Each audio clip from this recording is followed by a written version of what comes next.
শিক্ষাগুরু, দীক্ষাগুরু, মাতাগুরু, পিতাগুরু, পতিগুরু, সন্তানগুরু, জয় দেয় সন্তানগুরু।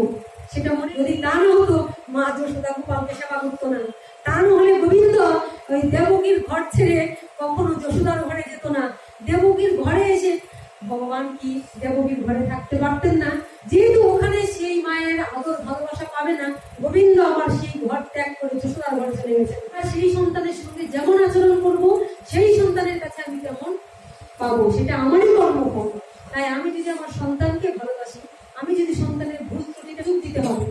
যদি আমার সন্তান ভুল করে যে আমি তোমাকে, তুমি ভুল করেছো, আমি তোমাকে ত্যায্য পুত্র করে দিলাম না। কাকে তুমি ত্যায্য পুত্র করলে? সেই সন্তানকে তুমি আনতে পারো? একটা সন্তানকে পাওয়ার জন্য একটা পিতামাতা হাজার জায়গায় মাথা ঘুরছে, পাচ্ছে না। তো এই যে পেলাম ভগবানের কৃপায়।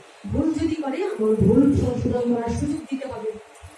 এই পৃথিবীতে দান আমরা জানি, বস্ত্র দান, হ্যাঁ, আমরা জানি কত কিছু দান করি। তার মধ্যে অন্ন দান শ্রেষ্ঠ, না? কেননা অন্ন দান করে একটা প্রাণ বাঁচে।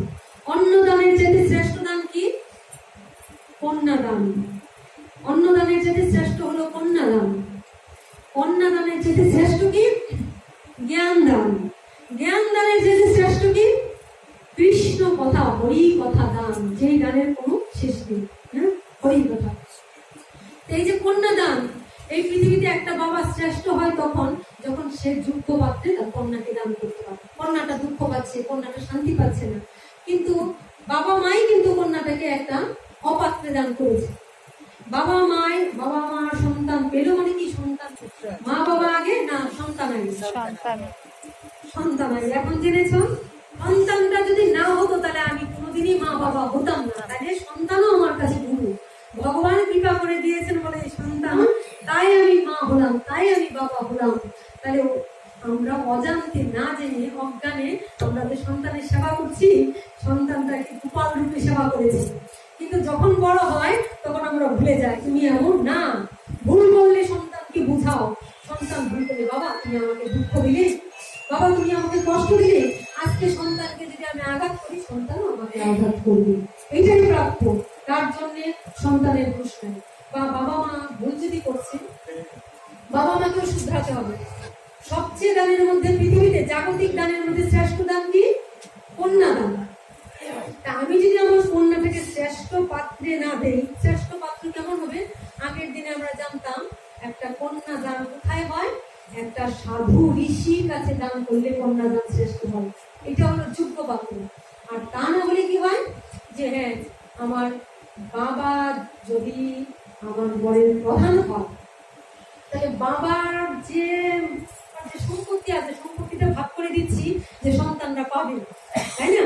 কিন্তু বাবার যে কন্যাটা, তার মানে কি আমার শরীরের একটা পার্টকে দান করে দিচ্ছি, আমার শরীরে একটা অংশকে দান করে দিচ্ছি, মায়ের একটা অংশকে দান করে দিচ্ছি, তাই না? তো মায়ের যেই একটা অংশকে দান করে দিচ্ছি, তোমার হাতটাকে ধরলে আঘাত লাগবে, হাতে একটা পিন ঠোকালে আঘাত লাগবে, তাই না? তাহলে এই যে কন্যাটা তোমার আদরের ধন, তাকেও কেউ আঘাত, পিন ঠুকলে আঘাত হবে না? এবার যদি কন্যাটাকে বাবা মা জেনে শুনে কোনো জায়গায় পাত্রস্থ করে, এবার যদি সে আঘাত পাচ্ছে, তখন যদি সে বলছে আমি কষ্ট পাচ্ছি, আমি দুঃখ পাচ্ছি, বাবা মার তার দুঃখটা বোঝা উচিত। বাবার উপযোগী বা বাবার চাইতে বড় মাত্রায় যদি হয়, তবে তার কাছে কন্যাকে দান করতে হয়। নিচু, বাবার থেকে যেন নিচে না হয়। অর্থ, পরি, মেধা, গুণ নিয়ে যেন বাবার থেকে নিচে না হয়, তবে সে যোগ্য পাত্র হয়, নাহলে অযোগ্য পাত্রে হয়। আর অযোগ্য পাত্রে দান করলে পিতামাতাকেও, সন্তানের দুঃখের সঙ্গে সঙ্গে পিতামাতাকেও দুঃখ পেতে হয়। পৃথিবীর অনেক দৃষ্টান্ত। যদি আমরা ভুল করে একটা সন্তানে আরেকটা সন্তান কোনো না কোনো ভাবে বংশের কলঙ্ক দিবে, তাকে ওই দুঃখ পেতেই হবে, ইচ্ছায় অনিচ্ছায়, জয়। আর যদি কোনো সন্তানকে দেখো সে তার নিজের ইচ্ছায়, সন্তান হয়তো ভুল করে বাবা মাকে না বুঝে নিজে ভালোবেসে, ছেলে হোক বা মেয়ে হোক, ভুল করে একটা করে ফেলবো, তখন বাবা মাকে সহজ হতে হয়। সহজ হয়ে যে বাবা তুমি তো আমার সন্তান, মেয়ে হও ছেলে হও, ভালোবাসা মানুষের সহজাত প্রবৃত্তি। যদি তুমি ভালোবাসো, অন্তত আমাকে একটু বলো, জানিও।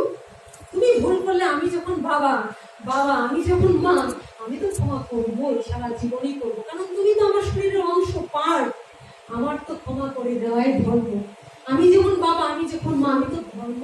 তুমি আমাকে আঘাত দিলেও আমি তোমাকে ক্ষমা করবো, এটা আমি মা বাবা, তাই না? কিন্তু যদি বাবা বলে যা যাও, তোমাকে ত্যায্য করে দিলাম, তোমার মুখ দর্শন করবো, তাহলে এখানে আমাদের ভুল হয়ে যাবে। বরং বাবা মা সন্তানকে সহজে সেই জায়গায় সহযোগিতা করতে হয়। যদি সহযোগিতা করে তাহলে সেখানে সন্তান ভুল করবে না। আর যদি ভুল করে ফেলে কোনো সন্তান, তবে পরবর্তীতে সে কিন্তু অনুশোচনা করবে। কেমন অনুশোচনা করবে? আমি ভুল করেছি, আমি আমার মাকে কষ্ট দিয়েছি, আমার বাবাকে কষ্ট দিয়ে, আর ভুল করেছি, একবার কষ্ট দিয়েছি, আর কোনোদিন আমার বাবা মাকে আমি কষ্ট দিব না। আর আরেকটা সন্তান সে জানবে যে না, আমার বাবা মাকে দুঃখ দিতে হলে আমার বাবা মাকে আগে সহজ হতে হবে। তাহলে এইগুলি আমাদের প্রারব্ধ না। আমরা সন্তান যদি কিছু সহজ হতে চাই, জানি তাই একদম ঘরোয়া কথা বলছি, কেননা এখানে আমাদের অনেক শিক্ষণীয়, আমাদের দুঃখটা আমরা পাই। এটা কিন্তু আমার ঘরে আছে, আপনার ঘরে আছে, লক্ষ্য করে দেখবেন প্রত্যেকের ঘরেই আমরা এই ঘটনা আছে। তোমাকে বলছি তোমার নয়, এটা আমার কষ্ট, তোমার কষ্ট আমার কষ্ট, তোমার লজ্জা আমার লজ্জা, তোমার আনন্দ আমার আনন্দ, তোমার গৌরব আমার গৌরব। আমার সন্তান যদি আজকে আমাকে না বলে কষ্ট দেয়, আমার কষ্ট, কিন্তু আমি আমার সন্তানকে অবশ্যই ক্ষমা করবো। সন্তানটা এখান থেকে কি শিক্ষা পাবে?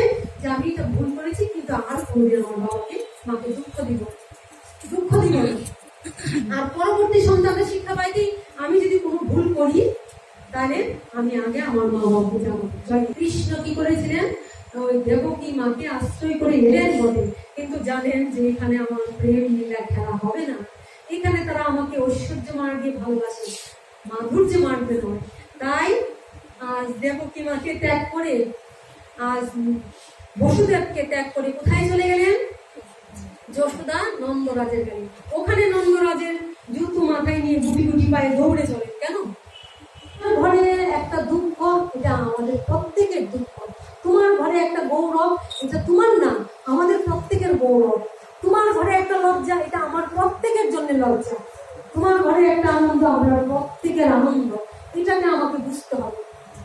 আমরা সবাই মিলে তার সন্তান, সুতরাং আনন্দ, দুঃখ, কষ্ট, সুখ আমরা সবাই ভাগাভাগি করবো, নয়তো বা আমাকে সেই কর্মফল ভোগ করতে হয়। গোবিন্দ সেটা বুঝালেন, ঈশ্বর সেটা বুঝালেন, শিক্ষা দিলেন। শিক্ষা সেটা শিক্ষা নয় যেটা আত্মশিক্ষা না হয়। যদি আত্মশিক্ষা না হয়, তবে আমাদের শিক্ষিত হলেও আমাদের দুঃখ কষ্ট ভোগ করতে হয়। চাই আত্মজ্ঞানের আগে প্রত্যেকের কাণ্ডব জ্ঞান চাই। তুমি তাই বলছে আগে আত্মজ্ঞানের আগে কাণ্ডব জ্ঞান লাভ করো। কাণ্ডব জ্ঞান কি? আমি কি, আমার সন্তানটা কে, আমার পিতাটা কি, প্রত্যেকে আমরা তারই অংশাতি অংশ। শুধু আমি ভগবানের সচ্চিদানন্দময় সন্তান। আর আত্মজ্ঞান যখন লাভ করবো, তখন আমাকে ভালোবাসবে, সহজ হবে, আমিও সন্তানের সঙ্গে সহজ হবো। যেমন মা যশোদা কৃষ্ণের জন্য অঝরে কাঁপতেন, কৃষ্ণ একটু সময় গেলে পাগল হয়ে যেতেন। কৃষ্ণকে চোখের আড়াল করলে কৃষ্ণ কৃষ্ণ কৃষ্ণ বলতে বলতে ব্যাকুল হয়ে যেত। তাই তো কৃষ্ণ ব্যাকুল ছিলেন। তাই আমি যা কিছু দুঃখ কষ্ট পাই, এটা আমারই কর্মফল। আমি যা কিছু সুখ পাই, সেটা আমারই কর্মফল, আমরা ছাড়া নেই। কিন্তু আমরা এগুলো বুঝি না। যখন বড় হবে, এখানে অনেক বাবা মা আমাকে অনেক সময় অনেক অভিযোগ করেন, আধ্যাত্মিক ক্লাসও করেছিলাম। বড় হলো ভুল করলে, বাবা তোমরা এমন কাজ করো না যাতে আমি কষ্ট পাই, মা এমন কাজ করো না যাতে আমি কষ্ট পাই। আর আমরাও বাবা মা আমাদের সন্তানকে সন্তান বলে আমরা চাপিয়ে দিব না। সন্তান বললেও তখনকার সময় ওর স্বয়ংবর সভা ছিল কি? হ্যাঁ, বাবা মারা কিন্তু স্বয়ংবর সভা করতেন, তখনকার সময় সেটা ছিল। তেমনি ভাবে ওর সংস্কার, ছেলেটার সংস্কার মিলল কিনা আমার জানার দরকার, বোঝার দরকার। তবে ওরা সুখী হবে, তবে আমিও মা বাবা হিসেবে সুখী হবো, তবে আমরা পুরো সংসার আনন্দে পাবো, শান্তি পাবো, নতুবা নয়। কারণ আমার সন্তান দুঃখ পেলে আমি দুঃখ পারবো, আমার বাবা দুঃখ পেলে আমি না। দুঃখ দুঃখ দুঃখ, সারা দুনিয়ায় দুঃখ ভরে যাবে। এরই জন্য আমাদের আত্মজ্ঞান নাই বলে, আমাদের কাণ্ডব জ্ঞান নাই বলেই আমরা আজ দুঃখে দুঃখে জর্জরিত।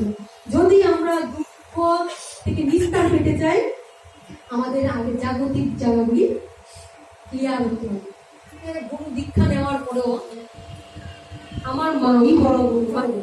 জয়নিতা, আমার প্রশ্ন হলো, যদি আমার মা বাবা হ্যাঁ গুরু, আমি তাদের শ্রদ্ধা করব, যেমন বিভিন্ন দেব দেবীকে আমি প্রণাম করবো, শ্রদ্ধা করব, কিন্তু আমার মূল ভক্তিটা থাকবে অনাদিরাদির গোবিন্দ সর্ব কারণের কারণ, তার উপরে অন্যকে স্থান দিব, তাই না? দেব দেবীকে আমি প্রণাম করবো, শ্রদ্ধা জানাবো, কিন্তু যেখানে আমার গোবিন্দ সেখানে আগে, তার কথা রক্ষা করে তারপরে অন্য দেব দেবীর কথা যদি তিনি আদেশ করেন যে হ্যাঁ সব দেব দেবীকে করো, কিন্তু তাকে ছেড়ে না। তেমনি যদি আমার মা গুরুই আমার শ্রেষ্ঠ গুরু হতেন, যদি আমার বাবা গুরুই শ্রেষ্ঠ হতেন, লক্ষ্য করবি, তবে আমরা দীক্ষা গুরুকে গ্রহণ করি না গো। তবে আমাকে কেন দীক্ষা গুরুকে নিতে হয়? তবে নিও না, তবে ওই পর্যন্ত দাঁড়িয়ে থাকো। আধ্যাত্মিক ভাবে তোমাকে বড় হতে হলে তোমাকে অবশ্যই, যত তোমার শিক্ষা গুরু থাকুক, হাজার হাজার শিক্ষা গুরু থাকুক, দীক্ষা গুরু একজন হয়। আর দীক্ষা গুরু তখনই তোমার মঙ্গল করতে পারবে এবং তুমি শিষ্য হিসেবে তখনই তোমার মঙ্গল হবে যদি তুমি দীক্ষা গুরুর কথা অক্ষরে অক্ষরে মান্য করো এবং তুমি তাকে শ্রদ্ধা করতে পারো। শুধু দিয়ে নয়, শুধু শ্রদ্ধাটা দিয়ে মান্যতা করো। কেমন? এই জায়গাগুলো আমাদের বুঝতে হবে। যদি কারো কখনো জীবনে কোনো দুঃখ আসে, কষ্ট আসে, একটা রূপ সুখ হতেই পারে, আমার তোমার আমাদের হতেই পারে, এটা আমরা একবারের জন্য, একবারে আমার একটা অসুখ হয়েছে, বাস একবারই শেষ, এই তো গোবিন্দের চরণে পৌঁছে দিলাম, তারপরে থেকে আমি কৃষ্ণ নামেই কথা বলবো, হরি নামেই কথা বলবো, কিন্তু আমার কথা বলবো। হ্যাঁ, কারণ আধ্যাত্মিক শিক্ষা সবার হয় না।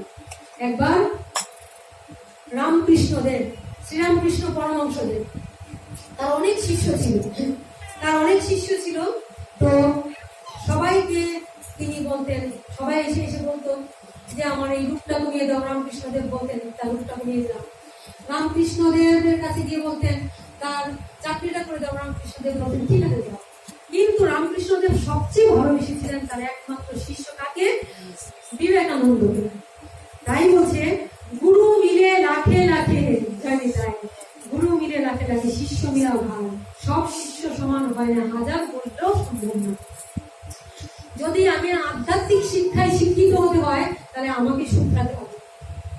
রামকৃষ্ণদেব সব শিষ্যকে ভালোবাসতেন, একজন শিষ্য ছিল যে মাত্র বিবেকানন্দ, সে তাকে রামকৃষ্ণদেব এবং আত্মার সঙ্গে মিশিয়ে নিয়েছিলেন, তিনিও নিয়েছিলেন।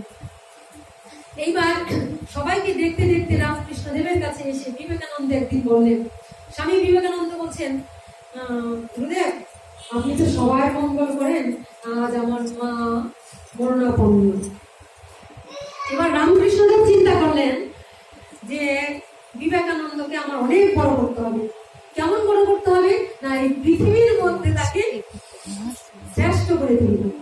সব শিষ্যকে আমি ছেড়ে দিয়েছি, কিন্তু পৃথিবীর মধ্যে যাকে করতে হবে, যাকে আমি হাত মুঠে ধরেছি, তাকে কি আমি ছাড়বো গো? তাই বলেন ভগবান যদি একবার কাউকে ধরেন তিনি আর কাউকে ছাড়েন না, মুঠি করে ধরেন। রামকৃষ্ণদেব এর কাছে বললেন আমার মা অসুস্থ, আমাকে বাঁচিয়ে দাও। বিবেকানন্দকে রামকৃষ্ণদেব বললেন যা, তুমি আমার মুখের কাছ থেকে সরে যাও, তুমি একবারের জন্য গিয়ে মাকে বাঁচিয়ে দাও, এই কথা ঠাকুরের সাথে বলবেন। বিবেকানন্দ বলছেন একই, প্রত্যেককে মা অসুস্থ হয়, হ্যাঁ, সবাইকে তিনি রক্ষা করেন বা পথ দেখিয়ে দেন। আর বিবেকানন্দ যখন বলছেন যে আমার মাকে বাঁচিয়ে দাও, বাঁচিয়ে দাও, বলছেন না, তুই ঠাকুর যেটা করার করবেন, তুই ঠাকুরের কাছে বলছিস, ঠাকুর শুনেছে, তুই যদি এটার জন্য বারবার ঠাকুরের কাছে প্রার্থনা করিস তাহলে তোর মুখ আমি দর্শন করতে চাই না, তুই আমার কাছ থেকে বেরিয়ে যা। আচ্ছা, এটা শুনলে সবার কেমন লাগবে কথাটা? এই গুরুর মুখ জীবনও দর্শন করবো না, এই গুরুর মুখ জীবনও দর্শন করবো না, আমি চাই না এমন গুরু। আমরা সবাই চাই করবো, কারণ আমরা সত্যটা জানি না। সত্য অনেক কঠিন হয়, অপ্রিয়। বলছে অপ্রিয় সত্য কথা বলতে নাই, কিন্তু অপ্রিয় সত্য কথা আজ এখানে বলে যাচ্ছে, জানি। তাই বলছে তোমার মুখ আমি দর্শন করতে চাই না, তুমি আমার কাছ থেকে বেরিয়ে যাও। তুমি যদি মাকেই চাও তাহলে তুমি আমার কাছে আর এসো না।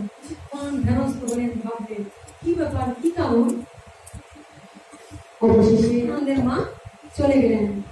আজ বিবেকানন্দ কি এই জগতে, আমরা তাকে সবাই নমো নমো নমো করি। আচ্ছা, এখানে কেন ঘটনাটা?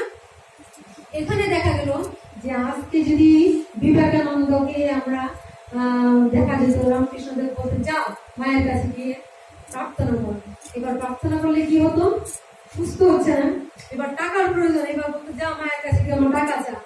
আচ্ছা টাকার প্রয়োজন, এবারে 1 লাখ টাকা হচ্ছে না, এবার প্রভু মাগো তুমি আমাকে এবার লাখ লাখ টাকা দাও, আমার দরকার। এবার দেখো দেখো থেকে টাকা থেকে এই দিকে আস্তে আস্তে আস্তে আস্তে সে জাগতিক কামনা বাড়তে বাড়তে আমাদেরও তাই হয়। কেউ প্রথমে যে বলি এর উপকার পেয়েছি, ভগবানের কাছে উপকার পেয়েছি, এটা সুস্থ হয়েছি, সুতরাং মা আমার ছেলের আজকে জন্মদিন একটু আশীর্বাদ করে দাও, পরীক্ষাটা যেন ভালো হয়ে যায়। না, অন্তরে রাখো, গুরু বাক্য মানো, ভগবানকে বিশ্বাস করো। আমরা গিয়ে বলছি মাথায় একটু হাত দিয়ে বলে দাও, রূপটা ছেড়ে দাও। ভগবান অন্তর্যামী, আমি যদি সঠিকভাবে মানি যেটা হওয়ার হবে। আর দেহ যখন আছে, জন্ম মৃত্যু জরা বিধি আছে, একদিন মৃত্যু হবেই। যেটুক সময় প্রারব্ধ সেটুক হবে।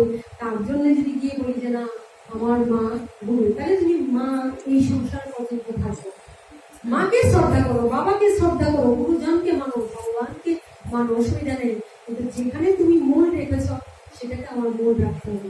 সত্য হারিয়ে যায়, যে যাকে ধরে থাকতে চাও দেখো আছে। আমাকে অনেক বলেছেন যদি সত্যকে ধরে রাখতে হয় তাহলে কঠিন হতে হয়, সত্যের জন্য সবকিছুকে ত্যাগ করতে হয়।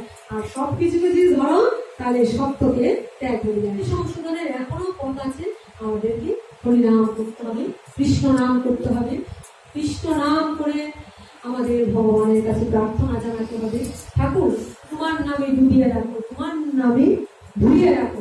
কিন্তু আমি যদি প্রতিনিয়ত বাড়তে থাকি, ঠাকুরের কাছে চাইতে থাকি, চাইতে চাইতে কি হবে?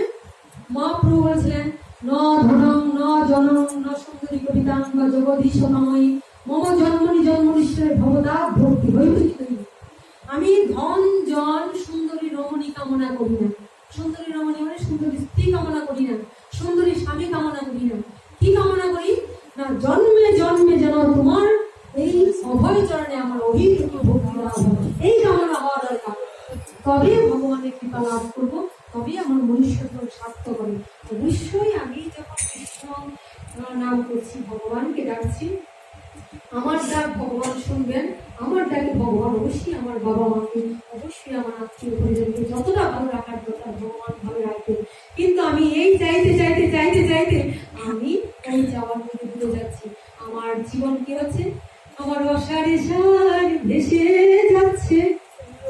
84 লক্ষ জন্ম পরিভ্রমণ করার পরে এসে আমাকে আবার এই 84 লক্ষের মধ্যে জয় নিতে ঘুরতে হবে। এইটা হলো চরম সত্য।